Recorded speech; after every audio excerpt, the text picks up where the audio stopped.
All right, thank you very much, Jessa. I really appreciate the invitation. Thanks, Kate, as well. And thanks to all of you for coming out, especially if there's another talk tomorrow. But what a nice room. And I'll look forward to your comments. I just want to say a few prefatory things about this.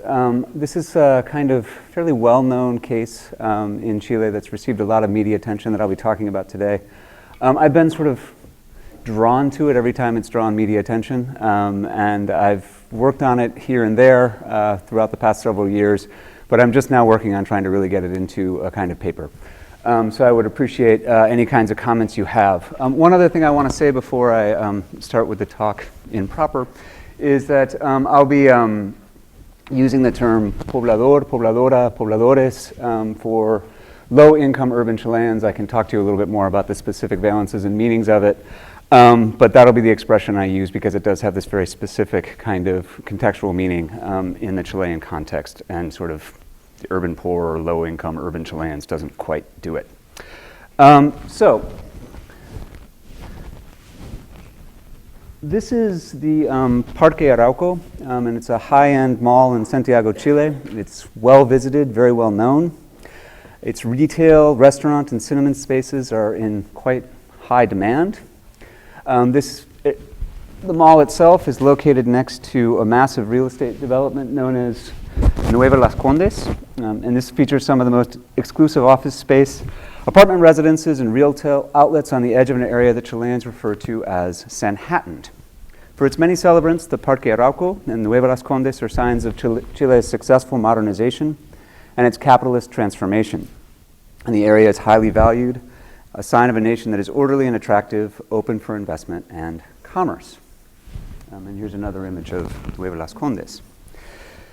Yet the area of the Parque Arauco and Nueva Las Condes is also a site of protest and dissident memorialization. As activists, academics, journalists, and museum curators have pointed out, this area has a violent and unsettled past, one that can haunt the present. Both the Parque Arauco and Nueva Las Condes used to be part of a publicly financed housing and urban development project, the Via San Luis, and this is pictured here. The Via San Luis was partially completed during the socialist presidency of Dr. Salvador Allende from 1970 to 1973. Yet following the military coup of September 11, 1973, and the subsequent pioneering implementation of neoliberal policies in Chile under the dictatorship of Augusto Pinochet, the residents who occupied the Via San Luis were harassed and repressed, eventually being completely displaced. By the early 2000s, the Via San Luis disappeared nearly in its entirety as a physical project. Yet, a remnant remains to this day. And in 2017, a group of architects, museum curators, a number of independent activists, and former residents of the Via and their descendants succeeded in having one of the few remaining buildings in the site be declared a National Historical Monument. These groups, organized in a series of organizations, have ensured that memories of the Via San Luis live on. As these groups have insightfully pointed out, the project's development and its demise are emblematic of the violent socio-spatial and political process that have been central to the neoliberal turn in Chile since the mid-1970s.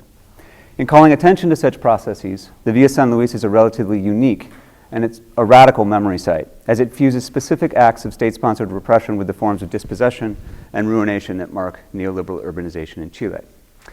Most other sites focus more specifically on human rights abuses, rather tightly defined.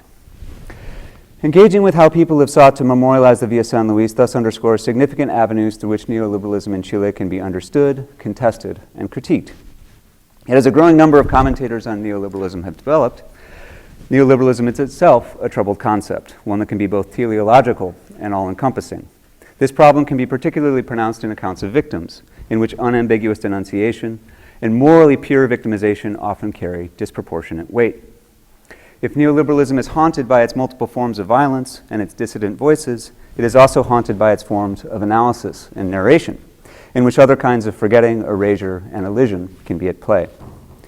And this is certainly the case with the Via San Luis. If its memorialization pointedly calls attention to violent pasts and silenced histories, it also contains its own omissions. So in what follows, I want to develop a narrative of the Via San Luis, one that builds on the insights of those who seek to recover the silences in its destruction, yet one that also calls attention to silences in its memorialization. Now, I want to be clear, these silences are not equivalent. the destruction of the villa, and the repression dispossession of its residents or state-supported acts of structural violence. They are on an entirely different order of magnitude than certain gaps and elisions in the distant memorialization of the Villa San Luis. Yet taking account of the multiple silences involved in the making of the Parque Arauco, Nueva Las Condes, and the memorialization of the Villa San Luis affords a powerful window into fundamental dynamics of neoliberal urbanization in Chile. This includes not only its predominant characteristics, but also its limits, as Catherine Kingfisher and Jeff Miskovsky have urged analysts to develop. It also includes its discursive terrain. And here I want to explore how the field of neoliberalism in Chile is defined by how people seek to remember and narrate it. In this, I want to insist, as Fernando Coronel argues in a forthcoming posthumously published account of the 2002 coup against Hugo Chavez, that there is a difference, but also a quote-unquote intimate unity between representations and the realities they seek to depict. A key hinge of my analysis will be to trace the ways in which property relations have evolved as the Villa San Luis site has changed.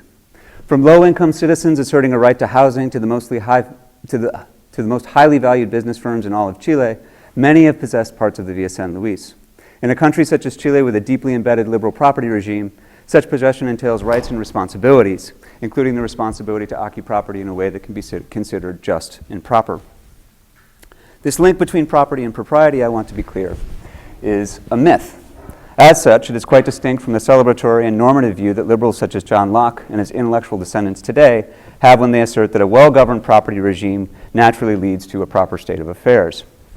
But if the link between property and propriety is a myth, it is also a generative one, grounding the ways in which property attaches to personal status, objects, spatial relations, and governance, including the making of subjects and legitimacy.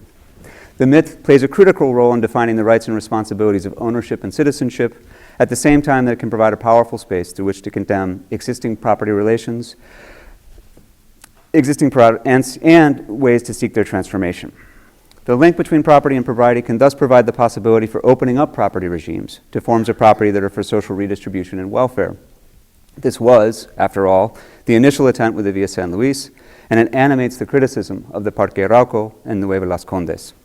The trajectory of the Villa San Luis and efforts to memorialize it thus underscore ongoing conflicts about what property relations should be in Chile, in which a neoliberal vision remains ascendant, but not without its contradictions, limits, and conflicts. In this, memories of violent dispossession and the desire to build a more just state of affairs carry tremendous force, in which past, present, and future come together, as in the memorialization of the Villa San Luis. All right, so let me begin briefly, again, still, in the present.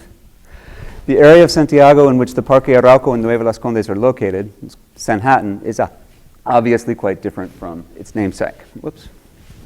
There we go. Still, however, it does share with Manhattan some crucial characteristics. It includes a concentration of offices explicitly dedicated to or derived from finance capital and real estate values that are the highest in their national setting, affordable to only a tiny minority. Both areas also feature monumental and iconic architecture, including the tallest buildings in the respective continents.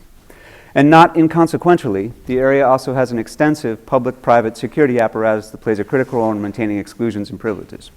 This securitization extends to its ostensibly public spaces, including this park. And I just want to point out right here that this is a security balloon that the municipality of Las Condes sponsors and pays for. It has a series of cameras that are sort of around the bottom that provide kind of a view of greater Nueva Las Condes, and then goes back to a central sort of control area in the municipality that looks for sort of, particular kinds of street crime and things like that. In general terms, the Parque Arauco and Nueva Las Condes are dominated by not only securitized enclosures, but also the pleasures, debts, deals, distinctions, styles, and profits of high-end capitalism in contemporary Chile. They thrive in no small measure because of the neoliberal turn in Chile. And like the Parisian arcades and boulevards that Walter Benjamin so famously explored, the fast-moving capitalist development of the area has produced evocative dream worlds of voluminous activity and commoditized pleasure and desire. Such present dynamics all too easily crowd out the dislocations and disruptions of the past. In this, elisions, silences, and forgettings are the dominant tendencies. Yet recognition of the site as a ruin, in which broader processes of ruination are at work, provides an alternative, dissident, and critical perspective. One of the most important reasons that dissidents have been able to successfully call attention to the Villa San Luis as a memory site is because the site has always been, since its inception, a highly publicized public project. Any significant property or building transformation within the site has led to a concentrated moment of public attention, including mass media stories, state-sanctioned ceremonies, and in the post-dictatorship public demonstrations. In these demonstrations, dissidents have often been adept at fusing the specific injustices of the Villa San Luis with broader dynamics at work in the unfolding of Chilean neoliberalism. This happened quite spectacularly in 1997, when the then mayor of Las Condes, Joaquín Lavín, held a highly publicized ceremony to inaugurate the $800 million Nueva Las Condes real estate project. Lavín had written a best-selling book that had celebrated the neoliberal policies put in place by the Pinochet dictatorship. Following his time as the mayor of Las Condes, Lavín nearly became the president in 1999 as the leader of the right-wing Independent Democratic Union Party. And I should mention that he is once again the mayor of Las Condes today. In 1997, his star was rising, and he made full use of the inauguration to garner significant national media attention. No area of Chile seemed to embody better how the country had become a model for free market reforms than Las Condes, as the municipality was being built up at a breathtaking pace. Taken as a whole, Chile was the so-called Latin American tiger during an ascendant moment in the spread of transnational finance capital. As David Harvey argues, this spread is necessarily a spatial phenomenon in which the development of high-end urban real estate is of paramount importance. At the inauguration, the relationship between real estate development and powerful Chilean business interests with significant international links was on full display, as the project's investors shared the stage with Lavín. These investors included a cross-section of the business sectors that had taken off during the neoliberal era. An export-oriented fishing company, a group that owned the largest casino chain in the country, a family interest that held a significant share of the privatized national airline, and a group that controlled the most important grocery stores in the country. In his public statements, Lavín celebrated the strength and vitality of Chilean businesses who invested in Nueva Las Condes. The project would, Lavín asserted, create a world-class residential, retail, and office space development that would be a significant source of jobs, underscore Chile's position as a free market model, and help to, quote, integrate, unquote, the community of Las Condes. Vestiges from the past had no place in this vision. They needed to be removed. Yet something went awry. The ceremony was supposed to culminate with this spectacular display of a wrecking ball that would take down a building from the Villa San Luis. But the wrecking ball hit the building and did not cause enough damage for the building, or even a part of the building, to collapse, leaving a flustered Lavín at the podium, speechless. The buildings would subsequently need to be destroyed with dynamite, and they were, quite spectacularly. For those who sought to call attention to the dispossession of the residents of the Villa San Luis and the site's ruination, the wrecking ball's failure provided a significant and highly symbolic opening. Miguel Launer, an architect in the Salvador Allende government who had overseen the original development of the Villa San Luis and was now involved in calling attention to its history, argued that the failure of the wrecking ball demonstrated how the housing projects put in place during the Allende years were made of, quote, solid materials and the most technologically advanced of the era, end quote. They represented, moreover, the commitment of the Allende government to provide housing solutions that would uphold the dignity of the lower classes and develop an equitable city and society that would no longer serve the interests of the powerful. This criticism was particularly freighted at the time, as there had recently been a major scandal involving subsidized housing units in Chile. Such housing units had been built in increasingly greater numbers on the urban periphery in the low-income municipalities of Greater Santiago. Both the Pinochet government and the post-dictatorship democratic governments had celebrated their construction. Their construction was indicative of the humane efforts to target with spending policies and do what they called the eradication of extreme poverty in Chile, and they would permit low-income Chileans to realize the dream of becoming homeowners, and that was how most put it. Yet a number of these housing units had structural issues and had suffered severe forms of flooding. In one well-publicized case involving the Casas Copeva company, the houses could no longer be occupied. It subsequently came out that the government had not followed regulations in overseeing the site's construction. More damningly, the owner of the company that built this housing was the brother of the Minister of Defense in the government at the time. As a foil to the Villa San Luis, the Casas Copeva housing told an important story. Contemporary forms of subsidized housing in Chile were substandard, reinforced urban segregation, and furthered the interests of housing developers who had close connections to the government.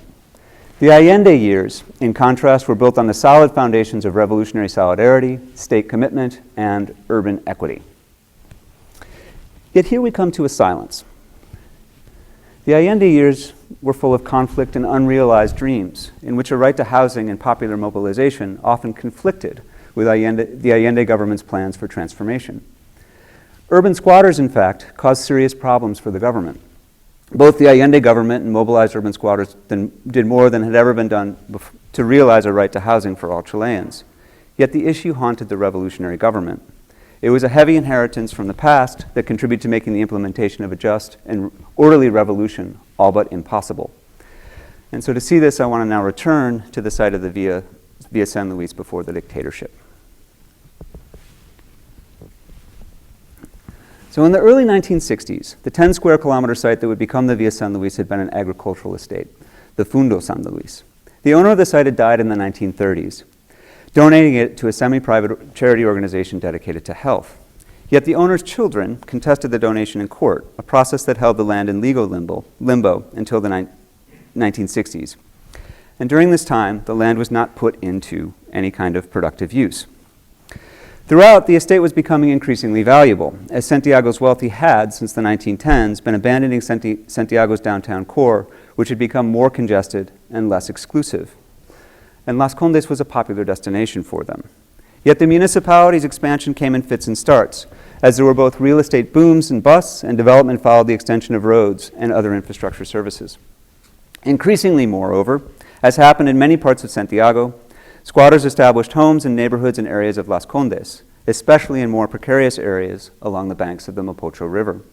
Not surprisingly, squatters, and especially those involved in organized land seizures, could be harshly repressed.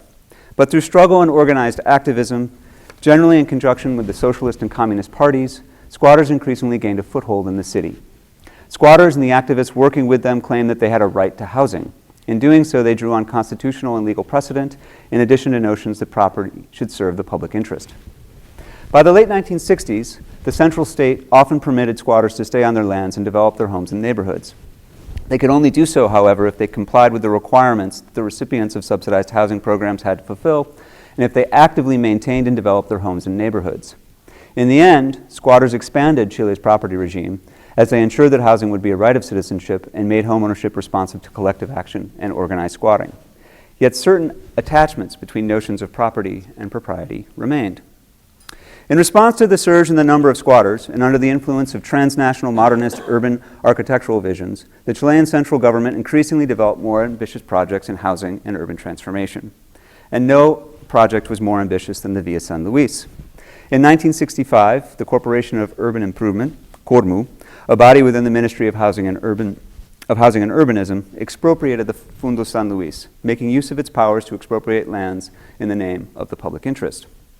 And with much fanfare and publicity, the government of Eduardo Frei Montalva, a Christian democratic reformer in power from 1964 to 1970, announced plans to build a model neighborhood and a new city center of 70,000 residents. This project was designed predominantly for middle and upper middle income residents, although there was some housing that was set aside for low income residents. It would include 61 towers of 17 to 20 floors, 40 buildings of 4 to 5 floors, a civic and commercial site replete with a concert hall, post office, a library, several schools, a hospital, and stores for retail and groceries. And finally, and not inconsequentially, the site was also intended to have a sports complex that the Universidad de Chile Football Club would develop and administer with significant state subsidies. This complex would include a 15,000 seats soccer stadium, pools, a number of soccer fields, and basketball and tennis courts, in addition to a large parking area. So here's just one slide of the overall site and what it was kind of to look like. This is a close-up on one of the larger apartment complexes. And here is the kind of civic and commercial center, one that was supposed to be kind of a hub where people were going to come in from around the city. I should also mention that they were developing the metro at this time, and this is where the metro was supposed to end in the city. Yeah, and there's one more of the commercial center, the civic center. In spite of some of its loftier aspirations, the project of the Via San Luis also reflected significant limitations under Chile's reformist governments. The powerful Chilean Chamber of Construction, a consortium of construction and real estate development companies, lobbied for the Via's development. Mass projects such as the Via San Luis, with limited amounts of low-income housing, were more lucrative than building housing complexes dedicated only to low-income residents. And indeed, the Frei Montalva government, fitting into a long-term pattern, promised to construct far more subsidized low-income units than were actually built, instead providing more subsidies and state support to projects such as the Via San Luis. The benefits of this area primarily went to the Chilean middle classes and a more privileged sector of the working classes, but this did not include the poorest. If the Via San Luis represented the ambition of planning efforts and the power of the state to actively transform the social footing, it also underscored how special interests and market forces constrained Chile's reformist projects. When Salvador Allende became president in 1970, construction of the Via San Luis had just begun. Yet with the Via San Luis, as elsewhere, urban planners under Allende went in a radical new direction. They promised that the city would, quote, no longer be an expression of class. In order to achieve this lofty goal, they sought to construct housing on a scale never before seen in the country's history. At the same time, they said that we're going to move the city on up, promising the lower classes access to newly constructed apartment buildings across the city. In terms of the Via San Luis, the Allende government indicated that this housing would be destined for squatters who were in Las Condes itself. In June of 1972, as the initial buildings in the Via San Luis were completed, approximately 5,000 pobladores moved into them, greeted by the Compañero presidente himself. And here's a picture of that. The Via San Luis was renamed the Via Compañero Carlos Cortés after Allende's first minister of housing, who had died in office in September of 1971. Unlike previous housing plans, the social government sought to ensure that low-income residents could live in a wealthy municipality and that they could reside in the area they had long lived in, closer to their areas of employment and to their social networks. It was also important that the new residents come to occupy buildings that were fully completed and well integrated into the existing services of the city. Those who seek to memorialize the Via San Luis also emphasize that the pobladores actively participated in the plans for their move into the housing complex, and they cite the following. There were a number of seminars that were held with architects at the Universidad de Chile and were in charge of finishing the site. Residents worked as construction workers at the site, and planners made garden plots available to the residents, given that most of them were migrants from the countryside and most houses in squatter settlements had gardens and farm animals. Okay, and here's what the site looked like when people first moved into it. These points about participation of residents in the Via San Luis, however, bring me to a silence on this period. It is not simply that the idea of participation seems a bit off when we were talking about a modernist housing project that had been decided before the Allende government even came to power. More importantly, the Allende government had sought a carefully controlled revolution from above, in which planners in the government would implement policies for the sake of the overall trajectory of the revolution and for the benefit of the lower classes. Yet labor unions, agricultural workers, and pobladores did not necessarily wait for the revolution that Allende and his planners had in mind. Instead, they seized factories, rural estates, and urban land at an unprecedented rate. And in Santiago, this included the urban land seizures, the number of which had exploded in the months leading up to Allende's inauguration and in the following year. And indeed, from 1967 to 1973, some 400,000 people in Santiago, or about 14% of the total population, established homes through land seizures. Before his death, Housing Minister Carlos Cortés had sought to dissuade pobladores from taking part in the land seizures. Unlike until the last year of Frei Montalva's presidency, however, the Allende government refused to use force in breaking up the land seizures. In truth, government officials had a certain amount of sympathy for this form of popular mobilization. Many of the political parties in the governing coalition, in fact, had been the primary sponsors of the land seizures before the Allende government came into power. But in his position as the Minister of Housing, Carlos Cortés urged pobladores to be patient and not to seize land. As he publicly argued, the seizures would galvanize the opposition, upset the government's plans, cut into land set aside for agricultural production, and force the government to extend city services beyond the existing city limits, an expensive and time-consuming process. Pobladores and housing activists, however, were often not willing to be patient. This was their moment when they could realize the dreams of what was then called popular power, seize possession of their own land, and ensure that they would have a right to housing in the city. Pobladores, moreover, generally rejected the government's goal of moving the city on up. Most did not want to live in apartment buildings. As many recalled in interviews, they preferred to have their own single-family homes, the building of which was often an instantiation of personal fortitude and commitment, in which they had overcome great obstacles. Such neighborhoods, moreover, were a place where neighbors could better build on ties of friendship, solidarity, and compadrazgo. Just as importantly, pobladores would have more flexibility to do such things as raise chickens, and thus have access to a crucial source of sustenance that was not tied to the monetized market. The socialist government faced intense popular pressures to resolve poor housing conditions and deficits. In this sense, policies of social redistribution did not cleanly fit with mass democratic politics and popular action. Instead, pressure from below bedeviled Allende's government, and the push for housing and better living conditions would remain an unresolved issue. This was especially the case when major shortages began to occur in building materials, both because of acts of sabotage against the Allende government and the government's massive spending. The socialist revolution did undertake a radical effort to remake the city based on principles of equality, redistribution, and radical democratic participation. But it was also full of conflict and tension, at the same time that the revolution was limited and incomplete. As a physical instantiation of this unfinished project, many of the recently established squatter settlements and the housing projects of the time were only partially completed at the time of Allende's overthrow. And this was the case with the Via Carlos Cortés, which was quickly renamed the Via San Luis after the coup. Given that the Via San Luis was not completed, residents had not received property titles, as such property titles could only be granted if the property fit with the regulations of what a fully urbanized neighborhood was, including infrastructure services and regulatory standards.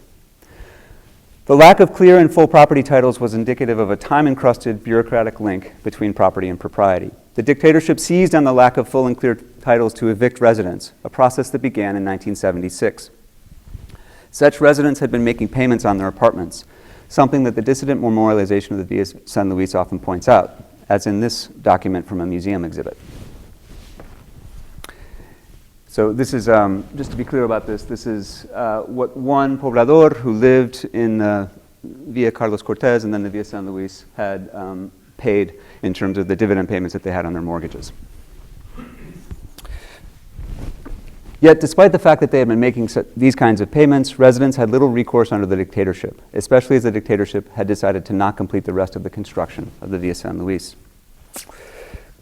And so, between 1976 and 1979, approximately 4,500 of the 5,000 residents of the Via San Luis were forcibly removed, taken to subsidized apartment complexes in the low-income periphery of the city. Soldiers executed the raids and the removals, sometimes at gunpoint, and infamously transporting a number of those affected in garbage trucks. Evicted residents were placed in a number of different areas on the outskirts of the city, losing the sense of community and solidarity that they had developed in coming to live in the Via San Luis from a limited number of squatter settlements in Las Condes. As new apartments opened up, the regime, through the Ministry of Housing and Urbanism, began to distribute the housing to officers in the military. So again, representing some of the iconic nature of this site. In spite of promises on the part of officials in the dictatorship to run the country in efficient ways that would not favor any special interests or groups, they granted this housing to military officers. Members of the military, in fact, were guaranteed 10% of the housing available in subsidized programs throughout the dictatorship. At the same time, in areas of the Via San Luis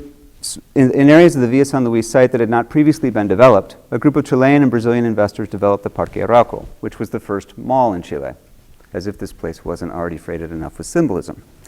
As should not be surprising by now, the opening of the mall included a highly publicized inauguration, replete with central members of the Chilean military junta and the mayor of Las Condes. And so here's the ribbon cutting ceremony. The forcible removal and dispossession of the residents of the Via San Luis occurred in the wake of the dictatorship's most intense period of human rights abuses. As the historian Steve Stern argues, the dictatorship directed a campaign of policide, attempting to destroy root and branch the Chilean left. Such violence helped make the Chilean version of neoliberalism possible. This was, as Greg Grandin asserts, a crucial dynamic at play throughout Latin America.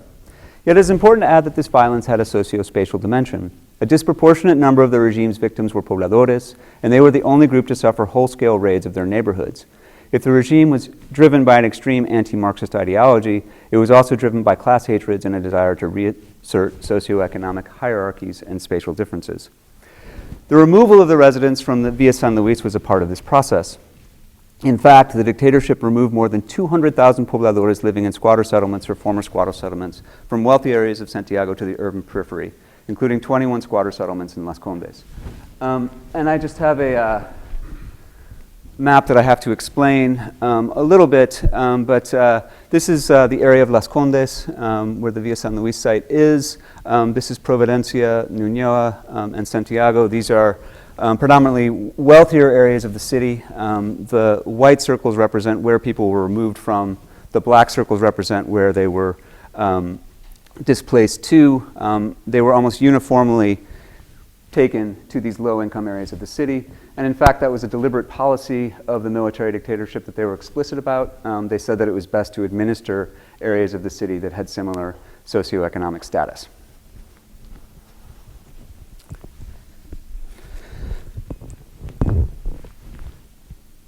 The expulsion of the residents from the Villa San Luis was part and parcel of a broader process that reinstated and even deepened class distinctions in the city. It was also a productive process that laid the groundwork for real estate expansion and capitalist development in Las Condes and elsewhere. Yet the dictatorship could not take part in these processes without also responding to, on some level, the claims that pobladores made to housing as a right. As it implemented projects of urban renewal and slum removal, the dictatorship increasingly had to make exceptions to its orthodox liberal policies by intervening in the housing market. It did so with significant support from institutions such as the World Bank and the Inter-American Development Bank. In doing this, the dictatorship underwent a massive property titling program, and it provided subsidies for low-income residents to occupy low-income housing in areas such as this. And this is an area where some residents from the Villa San Luis ended up. In this sense, the dictatorship was forced to respond to the long-term demand for housing. In the governments of the post-dictatorship, this spending on subsidized housing would increase exponentially. These governments, in fact, built more low-income housing than ever before, radically remaking the face of low-income Santiago. And they built projects like this and like this. And by the way, this is a pilot project that of a very well-known Alejandro Aravena, somebody who won the Pritzker Prize recently. Now, there are major limitations to these programs, as the 1997 scandal over the Casas Copeva development underscore. Such housing was concentrated in low-income housing in poor areas of the city, in neighborhoods often marked by violence and poor relations with police. It was also often of a very poor quality. Such houses were granted to pobladores who had experienced a harsh restructuring of the economy that led to deindustrialization and a low-end wage market that was flexible and precarious. In this sense, getting access to housing didn't resolve many of the other kinds of issues of precarity and that they were dealing with. The urban poor also became more atomized and indebted through all of these processes. Still, however, I want to insist that this kind of spending in housing represents a limit to an unfettered version of neoliberalism. Even in the pioneering and emblematic case of Chile, neoliberalism did not unfold in a singular, inexorable way. Adjustments had to be made, and popular pressure forced a response that limited neoliberalism's course. Yet there is a further wrinkle, one represented by both housing activists and those who seek to memorialize the Villa San Luis. In Chile, a right to housing seeks to make property about dignity and the creation of a more just and integrated city. The constrained compromise that represents the massive outlays in housing has not adequately responded to this aspiration, something that has given birth to re-energized movements for housing in the past decade. As one housing rights group that has supported the memorialization of the Villa San Luis has put it, quote, "We have always said and we have always proposed that we are fighting for much more than a house. Our fight is to gain a dignified life, to recover our rights," end quote. This struggle takes place on an uneven and contested terrain in which past forms of violence, dispossession, and erasure weigh heavily. It is for this reason that I would resist calls to say that the neoliberal era is over, or to say that the term neoliberalism should no longer be used. Unlike in the United States, in Chile and throughout Latin America, the term has long been in public use. During her second term in office as the head of a center-left coalition from 2014 to 2018, Michelle Bachelet attempted to claim that her government had moved beyond neoliberalism. And undoubtedly, her government implemented a number of reforms that did not follow the neoliberal model, a model that has always existed more in idealized form than it's actually existing in variegated practices. But in any event, the event to lay neoliberalism to rest evoked the numerous earlier efforts to say that the transition to democracy was complete. Such efforts to leave the past behind belie the wounds and the memories that remain, in which past forms of ruination continue to facilitate the forces of the present. As a memory site, the Villa San Luis attempts to make this point. It seeks to hold on to the last building from the Villa San Luis in order to illuminate silenced histories of violence and the possibilities for alternative futures. And so these are the The last buildings that remained, several of these have subsequently been destroyed. From this building here was the one that is supposed to be the site where the memory site will be.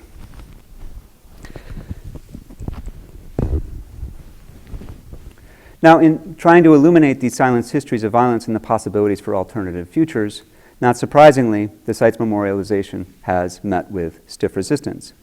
In fact, the real estate interest that would develop the last remnant of the site has held up its development as a national historical monument, arguing the process was improperly carried out.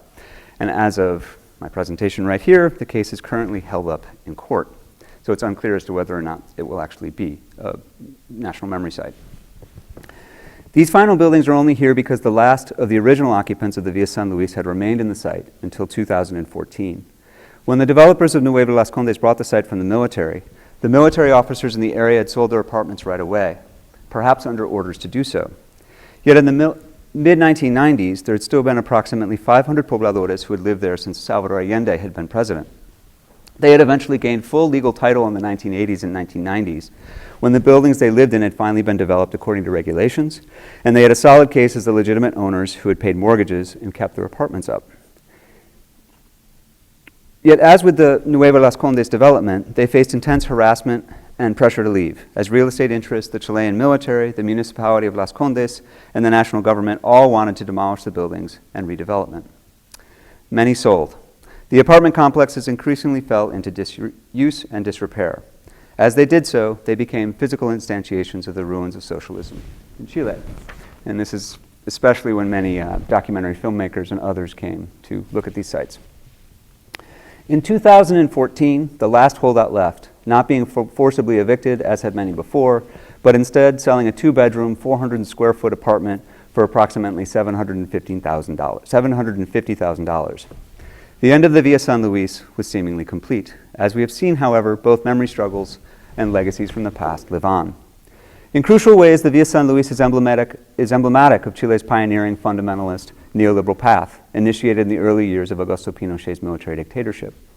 The ruination of the site and subsequent development of the Parque Arauco and Nueva Las Condes underscore violent forms of possession through dispossession.